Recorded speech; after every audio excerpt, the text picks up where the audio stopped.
Today I will show you how to use Adobe Premiere Pro in different levels, basic, intermediate, and advanced level.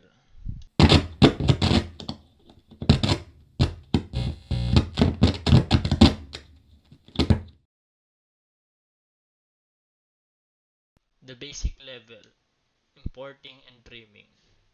First, we will drag the video in our timeline. Then we will trim the video by using razor tool by pressing shortcut key C. Then click the video in your timeline to trim your video. Intermediate level, the transition and effects. Now I will add more video to use the transition effect.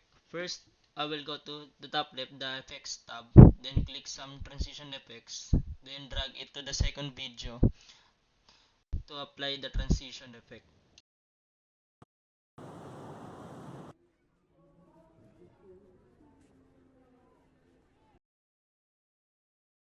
Advanced level, plugins and export settings.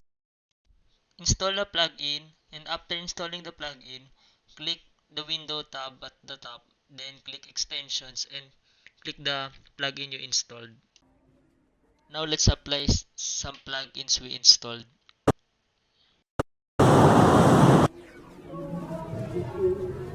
Now let's render it.